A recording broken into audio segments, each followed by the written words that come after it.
All right, a new week of calculus content begins. So we wrapped up last time talking about this notion of the limit of a function, and we spent a lot of time exploring this idea of limiting behavior in the context of a function either represented as a graph or as a table of values. And you most likely saw that if you go back and look, that I kept using words like estimate and approximate to describe what we were getting. And you may notice those are just kind of fancy pants words for guessing. So it's actually possible to construct examples where the graph looks like it's doing one thing as far as limit is concerned, but it turns out no, it's doing something different. You can find out that a limit actually doesn't exist when it looks like it does. It's actually probably easier to construct an example the other way around, where a limit does exist, but a graph or maybe a table, if you don't check really, really closely, looks like it doesn't. So it'd be nice to have a more concrete way to talk about these things. That's what we're going to be talking about in section 1.3. Yes, you heard me right. Section 1.2 is, not something we've talked about yet, and it's valuable in some sense, but for our purposes right now, we're going to hop over it. Section 1.2 is about the precise mathematical definition of what a limit is. So if you want to take a look at that, I encourage you to do so, but in the interest of time, we're going to hop over section 1.2 for now. A bit of inside baseball in terms of what's going on there. You'll recall that my definition of what a function's limit at a point is had the words close in it. Section 1.2 delves more, precisely into what I mean by close in that instance. So for now, you can sort of imagine me doing like my Gandalf "you shall not pass" thing on the definition, because I'm kind of shielding you from it at the moment. Anyway, so if you take a look in our Moodle course, so some of these analytical methods, like I said, this is coming back to where we're going to be looking at things from sort of a more formulaic, approach. We'll be dealing with functions that come to us via formulas a lot more in this section, which is, might be refreshing, and it'll start looking possibly a bit more like what you're used to from algebra or pre-calculus courses. So that's, where we're headed. The fancy math lingo for this will generally talk about using analytical methods to determine what's going on with a limit. So yeah, that's, the idea. If you hear me say analytical or analytically, I'm referring to using these kinds of, formula-driven approaches in most cases. So if you look in Moodle, there is a handout from section 1.3 talking about finding the values of limits analytically, and there's a whole bunch of results in there. You'll notice they're labeled as theorems. If you took like a geometry class, you've talked about theorems before. So we're not going to be digging into the why as to why all these things function. Again, that's kind of, like the rigorous, mathematical stuff that's going on in section 1.2. You need that in order to really nail down what's happening. For our purposes, we're just going to kind of take those properties for granted. I refer to them quite often as limit laws. I don't believe our textbook does that, but, just as a heads up if you hear me say it. So just for instance, before we really delve into the formula stuff, let's take a look at an example. So suppose somehow or another we've done some rigorous number crunching, and we figured out that for some function f of x, as its limit gets close to 0, or as x gets close to 0, its limiting value is 6. So as x gets close to 0, f of x gets close to 6. All right, so we've somehow determined that. So now the catch is we spend a lot of time working on this, and then we end up needing to use some slightly manipulated version of this guy. So for instance, let's say the limit as x approaches 0 of, 3 times f of x quantity squared. Now, maybe we don't, as you said, we probably don't want to have to go back dredging through all of, whatever it was we did to come through this, especially if we went through the machinery of what we saw in section 1.2. So we'd like to get around that if at all possible. And it turns out that those limit law properties do in fact give us a way to work our way around this. So if you take a look, this guy, we've got a constant sitting out in front of this thing, like multiplied on. We'll often refer to that as a scalar multiple. So yeah, if you look at those limit laws, as it turns out, property number 4 in that list says we can kind of like hop the constant out front of this thing. So we can do that. So we have 3 sitting right there. Similarly, if you poke your way down and look at, there's a rule for powers of a function like this, that if we already know what's going on in here, it turns out we can evaluate the limit first and then raise that result to that power.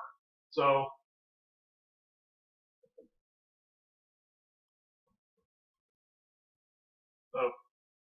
we got something like that. We can kind of pull out the square, we can pull out 3, and we already know this guy, we know its value. We did all the hard work there to come up with 6. So we've got 3 times 6 squared. If you pound out the arithmetic, 6 squared is 36, and unless I'm messing something up, 3 times 36 would give me a limiting value of 108 for this modified function. All right. So that's an example dealing with numbers, and you could have the same sort of thing if you'd worked with another G. You'll notice those limit laws, they kind of end up saying, limits kind of break up in a lot of the ways you'd like to think. You can break them up across addition or multiplication. Division is a little bit tricky because, you have to avoid dividing by 0 because that's bad, and no math jail, don't want to do that. All right, so now, let me clear this off, and then we'll take a look at this stuff in the context of a formula-driven example.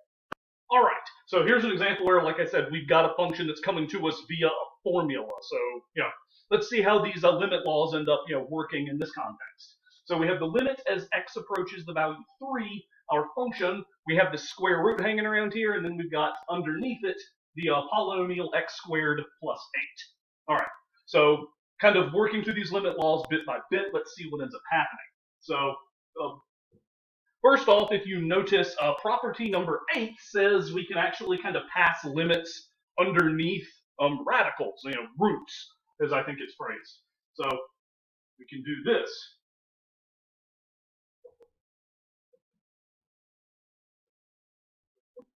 So we got that guy right there. So now we've kind of slid the limit underneath the square root just onto the quadratic here.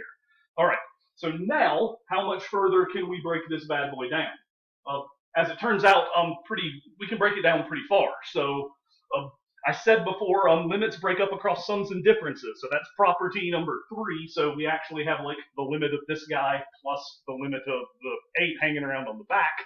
We've already seen in that previous example with the number that we can also pull a square kind of outside of a limit. So we end up with this. All right. So we got that guy right there. So we have the limit as x approaches 3 of x squared plus the limit as x approaches 3 of 8. Now, if you look at those limit laws, there's a few kind of, I hesitate to call them basic, but they're like foundational, limits. And if you actually talk through what they're saying, I think they kind of make sense. So back here, we have what we call a constant function. It's just 8. No matter what x value we feed in, we get back 8. So no matter what x is getting close to, what are those function values getting close to? They're 8. 8 just wants to be 8, Dad. So, that's right there. And again, sort of in the not really deep observation on the nature of the universe, as x gets close to 3, well, what is x getting close to? It's getting close to 3. Hopefully that makes sense. So the value of this guy in the parentheses, the limiting value is 3. This guy just comes back at us as 8. So 3 squared plus 8.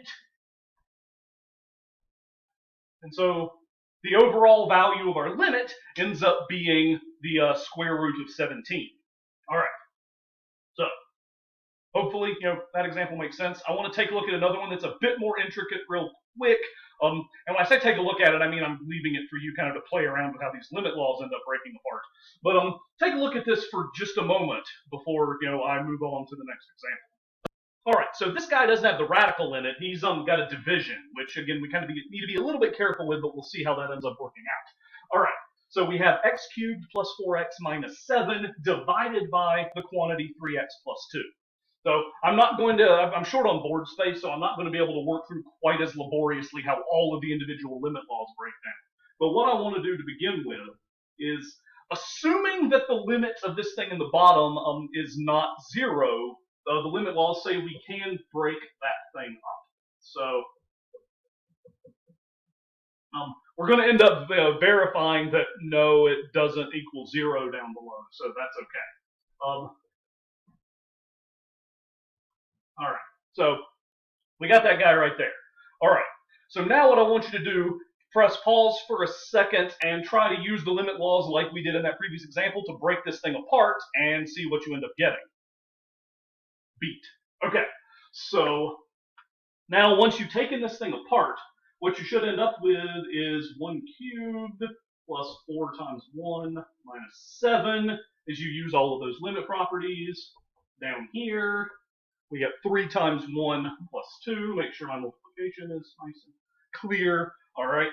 And when I pound out all this arithmetic at this stage, I should end up getting up top like a -2 and then a 5 down below. So we have -2/5 as the value for our limit.